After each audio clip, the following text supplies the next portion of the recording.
నమస్తే, welcome to our channel. ప్రస్తుతం మనతో సీనియర్ జర్నలిస్ట్ డాక్టర్ భరతరెడ్డి గారు ఉన్నారు. మాట్లాడే ప్రయత్నం చేద్దాం. నమస్తే అండి. నమస్తే. అయితే మిథున్ రెడ్డి గారిని లిక్కర్ స్కామ్ సంబంధించి అరెస్ట్ చేయడం జరిగింది. అయితే ఈ యొక్క అరెస్ట్ని కొంతమంది అక్రమ అరెస్ట్ అని చెప్తున్నారు. చాలామంది వరకు వైసీపీ వాళ్ళు కావచ్చు, వైసీపీ నాయకులు, అలాగే స్వయాన జగన్ గారు కూడా ఇది అక్రమైన అరెస్ట్ అని చెప్తున్నారు. సో ఎట్లా చూస్తారు దీన్ని? జగన్మోహన్ రెడ్డి మిథున్ రెడ్డి పేరు ఎప్పుడైతే బయటకు వచ్చిందో అప్పటి నుంచి అక్రమ అరెస్ట్ అని చెప్పే ప్రయత్నం చేస్తున్నారు. ఇప్పటి వరకు 41 మంది మీద ఛార్జ్షీట్ నమోదు చేసినప్పటికీ అరెస్ట్ చేసిన వాళ్ళని చూసుకున్నట్టయితే ఎక్కువ వైసీపీ నాయకులు, వైసీపీకి సంబంధించిన చాలా జగన్మోహన్ రెడ్డికి దగ్గర వ్యక్తులుగా ఉన్న వాళ్ళు అరెస్ట్ అవ్వడం జరిగింది. అయితే ఇక్కడ లిక్కర్ స్కామ్ రాజకీయ ప్రేరిత ఇది అరెస్టులు అని చెప్పే ప్రయత్నం చాలా కాలం నుంచి వైసీపీ నాయకులు చెప్తున్నారు. స్వయంగా ముఖ్యమంత్రిగా పనిచేసిన జగన్మోహన్ రెడ్డి కూడా చెప్తూ వస్తున్నారు.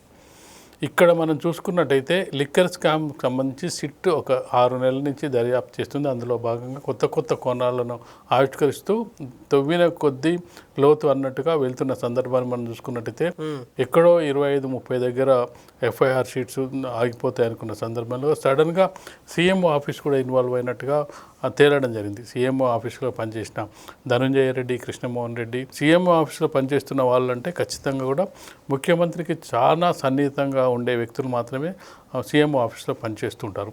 వాళ్ళు పేర్లు బయటకు వచ్చిన తర్వాత వాళ్ళు కూడా కొంతకాలం తప్పించుకోవడం జరిగింది. తర్వాత వాళ్ళని అరెస్ట్ చేయడం జరిగింది.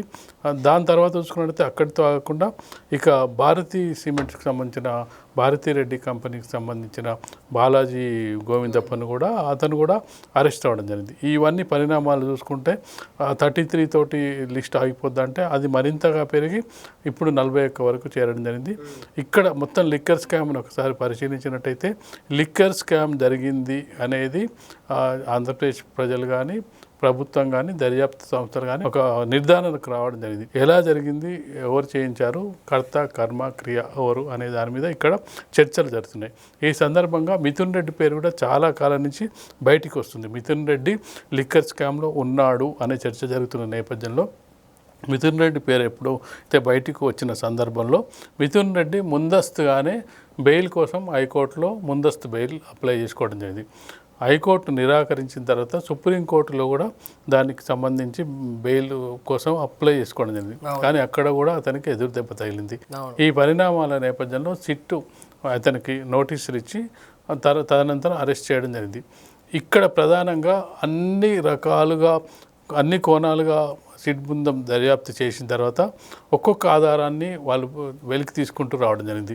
లిక్కర్ స్కామ్లో దాదాపుగా 3,500 కోట్ల స్కామ్ జరిగిందని, అందులో ప్రతి నెల 50-60 కోట్ల ఇది జరిగిందని, అందులో 300 కోట్ల రూపాయలు గత ఎన్నికల్లో ఎమ్మెల్యేలుగా పోటీ చేస్తున్న వారికి అందిందని, చెవిరెడ్డి భాస్కర్ రెడ్డి ద్వారా ఆయన కంటైనర్ల ద్వారా అతను తూడా చైర్మన్గా ఉన్న ఆ ప్రభుత్వ వాహనాల్లోనే తరలించారనేది ఇప్పుడు సిట్ బృందం దర్యాప్తు చేస్తున్న క్రమంలో ఒక్కొక్కటిగా బయటకు వచ్చిన ఆధారాలు.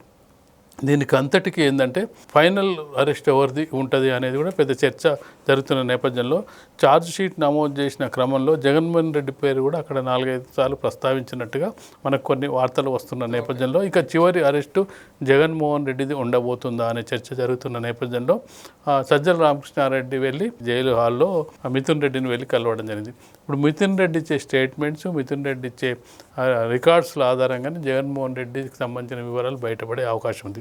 దానికోసమే వైసీపీ నాయకులు కానీ, వైసీపీ పెద్ద నాయకులందరూ కూడా అసలు లిక్కర్ స్కామే లేదు, లిక్కర్ స్కామ్తో వైసీపీకి సంబంధం లేదు, లిక్కర్ స్కామ్ జరగనే లేదు, ఇది ప్రభుత్వం కక్ష సాధింపు చర్యతో చేస్తుందని చెప్పే ప్రయత్నం చేస్తున్నారు. సిట్ బృందం పూర్తిగా ఆధారాలతోటే అరెస్ట్ చేస్తున్న క్రమాన్ని మనమైతే ఒకసారి పరిశీలించవచ్చు. అయితే జగన్ గారు కూడా అరెస్ట్ అవుతారని మీరు చెప్తున్నారు. సో అయితే కొంతమంది వాదన ఏంటంటే ఎందుకు ఈడీ ఇందులో ఇన్వాల్వ్ అవ్వట్లేదు, సో ఎందుకు ఈడీ ఇందులో రావట్లేదు, మరికొందరు ఏమంటున్నారంటే జగన్ గారిని బీజేపీ వాళ్ళు ఏమన్నా కాపాడుతున్నారా అనేటువంటి ఆరోపణలు వినపడుతున్నాయి. సో ఎలా చూస్తారు దీన్ని? ఈడీ ఎంటర్ కాలేదని మనం అనుకోవడానికి వీల్లేదు. ఈడీ ఆల్రెడీ ఎవరైతే అరెస్ట్ అయ్యారో వాళ్ళకి సంబంధించిన బ్యాంక్ స్టేట్మెంట్లు, బ్యాంకు డీటెయిల్స్ అన్నీ పంపించమని సిట్ బృందానికి చెప్పడం జరిగింది.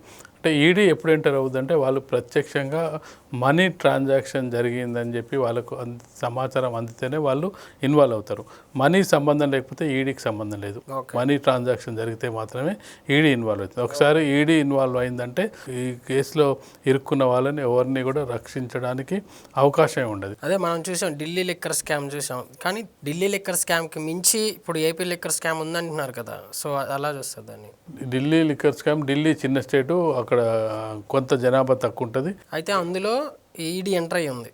సో ఇందులో ఎందుకు ఎంటర్ అవ్వట్లేదు అనేది చాలామంది ప్రశ్నిస్తున్నారు. ఈడీ ఎంటర్ అవడానికి ఏంటంటే అక్కడ రాజకీయ ప్రత్యర్థిగా భారతీయ జనతా పార్టీకి అక్కడ చూసుకున్నట్టయితే డైరెక్ట్గా ఆమ్ ఆద్మీ పార్టీ ఉంది. అవును. ఇక్కడ ఏంటంటే డైరెక్ట్ శత్రుత్వం ఏంటంటే టీడీపీకి జగన్మోహన్ రెడ్డికి డైరెక్ట్ శత్రుత్వం ఉంటుంది. కాబట్టి వాళ్ళు ఇక్కడి నుంచి వీళ్ళు అంటే ఇక్కడ ఆధారాలు పంపిన తర్వాత ఇన్వాల్వ్ అయ్యే అవకాశం ఖచ్చితంగా ఉంటుంది. ఇప్పుడు కూటమి ప్రభుత్వంలో ఉన్న సందర్భంగా గతంలో అయితే జగన్మోహన్ రెడ్డి అధికారంలో ఉన్నప్పుడు బీజేపీ సహాయ సహకారాలు అందించిందంటే కొంత నమ్మశక్యంగా ఉండే వాళ్ళకి. ఎందుకంటే రాజ్యసభలో మెజారిటీ అవసరం ఉండే, జగన్మోహన్ రెడ్డి కొంత దగ్గరగా వివరించారు, చంద్రబాబు నాయుడు దూరంగా ఉన్న సందర్భంగా కొంత రక్షించే ప్రయత్నం చేశారని కొంత ఆరోపణల నేపథ్యంలో ఇప్పుడున్న పరిస్థితిలో సిట్ బృందం వాళ్ళు సేకరిస్తున్నదంటే పూర్తిగా మనీ ట్రాన్సాక్షన్కి సంబంధించిన వివరాలు సేకరించిన తర్వాతనే ఈడీ ఎంటర్ అయితే ఏమవుతుందంటే ఈడీ ఆధారాలు లేకుండా ఎంటర్ అవ్వదు. ఈడీ ఎంటర్ ఇప్పుడు సిబిఐ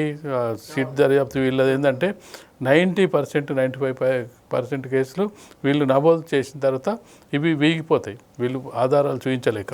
ఈడీ ఒకసారి ఎంటర్ అయిందంటే ఇక నీకు ఖచ్చితంగా శిక్ష పడుతుంది అంతే దానికి. అందుకే వాళ్ళు అంటే ఫైనల్గా ఏంటంటే వాళ్ళు వచ్చిరంటే ఇంకా శిక్ష పడ్డట్టే. కాబట్టి వాళ్ళ ఎంటర్ ఖచ్చితంగా ఈ వివరాలు సేకరించుకోవాలి, పూర్తి వివరాలు, ఆర్థిక శాఖ ఆర్థికంగా ఏ విధంగా జరిగింది, ట్రాన్సాక్షన్స్ ఇవన్నీ తీసుకున్న తర్వాతనే. ఎందుకంటే వాళ్ళు ఒకసారి ఎంటర్ అయిన తర్వాత అది వెనక్కి వీగిపోతే చరిత్రలో నిలిచిపోయే అవకాశం ఉంటుంది.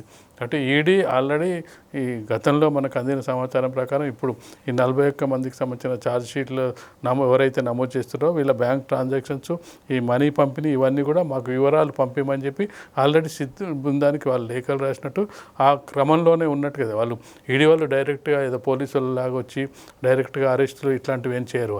వాళ్ళు వివరాలు సేకరించి కోర్టుకు సమర్పిస్తారు అంతే. వాళ్ళు అరెస్టులు కూడా చేయరు. ఈడీ కేసులు అన్నీ కూడా మళ్ళీ కోర్టులే చూసుకుంటాయి. ఈ ఈడీ వాళ్ళది పూర్తిగా సమాచార సేకరణ, దానికి సంబంధించి ఒకసారి ఈడీ తీసుకుందంటే ఇక వీళ్ళే మేమేం తప్పు చేయాలని ప్రూవ్ చేసుకోవాల్సిన అవసరం ఉంటుంది, ఇక వాళ్ళకి సంబంధం ఉండదు. సిబిఐ కానీ సిఐడి కానీ ఈ దర్యాప్తు సంస్థల వివరాలు సేకరిస్తే వీళ్ళు అవతల మీద ప్రూవ్ చేయాల్సిన అవసరం ఉంటుంది. అందుకే ఆ కేసులు చాలా వరకు వీగిపోతుంటాయి.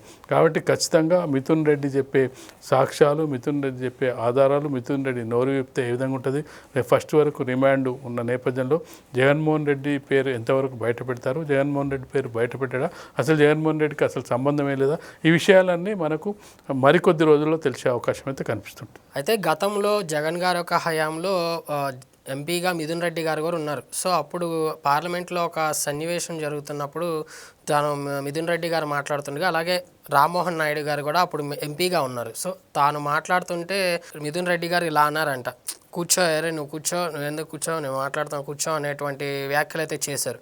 సో ప్రస్తుతం ఈ వ్యాఖ్యలు చూసుకొని కొంతమంది అంటున్నారు కర్మ అనేది తిరిగి మళ్ళీ ఇలానే తిరిగి వస్తుందని చెప్తున్నారు. ఎలా చూస్తారు దీన్ని? ఖచ్చితంగా అప్పుడు ఎంపీల బలం జగన్మోహన్ రెడ్డికి ఎక్కువ ఉండే, కేవలం వాళ్ళు టీడీపీ వాళ్ళు ముగ్గురే గెలిచారు కాబట్టి ఖచ్చితంగా డామినేట్ చేసే ప్రయత్నం చేస్తుంటారు. లోక్సభలో కూడా అప్పుడు బీజేపీ తోటి కొంత సఖ్యతగా ఉన్న నేపథ్యంలో అవన్నీ కూడా సహజంగా జరుగుతుంటాయి. చేసిన తప్పులు ఎప్పుడైనా బయటికి రావాల్సిందే, ఒక లేట్ అవుద్ది కానీ ఖచ్చితంగా బయటికి రావాల్సిందే. మిథున్ రెడ్డి విషయంలో కూడా ఆ విధంగానే జరుగుతుందని మనం చెప్పొచ్చు. సో అయితే మిథున్ రెడ్డి గారి అరెస్ట్తోనే అయిపోయిందా లేదంటే ఇంకా ఉందా? మిథున్ రెడ్డి అరెస్ట్ తోటి క్లైమాక్స్కి చేరిందని చెప్పొచ్చు. ఓకే. ఇంకా మిగిలి ఉంటే జగన్మోహన్ రెడ్డి ఇన్వాల్వ్ ఉందనేది ఛార్జ్షీట్లో కొన్ని పేర్లు ప్రస్తావించిన నేపథ్యంలో ఒకవేళ జగన్మోహన్ రెడ్డి ఫైనల్ అరెస్ట్ అయితే ఇక నెక్స్ట్ అరెస్టులు ఉండకపోవచ్చు. ఈలోపు ఏమైనా అరెస్టులు ఉంటాయా, ఈలోపు ఇంకెవరి మీద ఛార్జ్షీట్ నమోదు చేస్తారా అనేది మిథున్ రెడ్డి ఇచ్చే స్టేట్మెంట్స్ ఆధారంగా అతన్ని రిమాండ్ రిపోర్ట్లో ఏం చెప్తారు, వీటికి సంబంధించి నెక్స్ట్ అరెస్టులు ఉండే అవకాశం ఉంటుంది. నెక్స్ట్ అరెస్టులు ఏం లేకపోతే ఇక్కడ మిథున్ రెడ్డితో అయిపోతా జగన్మోహన్ రెడ్డి దాకా వస్తుంది అనేది కూడా రేపు ఫస్ట్ లోపు తేలే అవకాశం అయితే మనకు కనిపిస్తుంది. అయితే కూటమి ప్రభుత్వం కక్ష సాధింపు తప్పు చేస్తుందని చాలామంది అంటున్నారు. సో ఈ వ్యాఖ్యలకి మీరు ఏమని సమాధానం చెప్తారు? కూటమి ప్రభుత్వం కక్ష సాధింపు చర్య చేస్తే కూటమి ప్రభుత్వం శిక్షించేది లేదు, వాళ్ళు పోలీసులు అరెస్ట్ చేసేది లేదు. అది న్యాయస్థానాలు చూసుకోవాల్సిన అంశం. ఇప్పుడు ఒకవేళ వీళ్ళు అక్రమ అరెస్టులు, అక్రమంగా కేసులు నమోదు చేసినట్టయితే కోర్టు ద్వారా రిలీఫ్ పొంది కోర్టు నుంచి బయటకు వచ్చే అవకాశం ఉంటుంది. ఇప్పటి వరకు అరెస్ట్ అయిన వాళ్ళు కోర్టు నుంచి ఎందుకు బయటకు రాలేదు? ఎలాంటి తప్పు చేయలేకపోతే సీఎం ఆఫీస్లో పనిచేసిన వాళ్ళే, విశ్రాంత ఐఏఎస్లే అవును, కోర్టేసి వాళ్ళకి జైలుకి పంపడం జరిగింది. కోర్టులు అయితే ప్రభుత్వం చెప్పినట్టు ఉన్నాయి కదా. కాబట్టి ఖచ్చితంగా తప్పు చేయనప్పుడు భయపడాల్సిన అవసరం లేదు. తప్పు చేసినప్పుడు ఖచ్చితంగా శిక్ష పడుతుంది. ప్రతి విమర్శలు ఉంటాయి. ఖచ్చితంగా ప్రభుత్వం మీద, ప్రతిపక్షం మా మీద రాజకీయ కక్ష సాధింపు అని చెప్పే ప్రయత్నం చేస్తున్నారు. అవన్నీ కూడా కోర్టులో రుజువు చేసుకోవాల్సిన అవసరం ఉంటుంది. మేమేం తప్పు చేయలేదని కోర్టులో రుజువు చేసుకొని మళ్ళీ బయటికి ఫ్రెష్గా వచ్చినట్టయితే అప్పుడు ప్రభుత్వాన్ని నిలదీసే అవకాశం ఉంటుంది. ఆ పని ఎవరైనా చేస్తున్నారంటే ఇప్పటివరకు అరెస్ట్ అయిన వాళ్ళు, జైల్లో ఉన్న వాళ్ళు ఇప్పటివరకు కూడా అంటే మేము ఏ తప్పు చేయలేదని బయటికి రాలేదు. బట్ కోర్టులు నిర్ణయించే అవకాశం అయితే మనకు కనిపిస్తుంది. ఓకే అండి, థ్యాంక్ యూ వెరీ మచ్.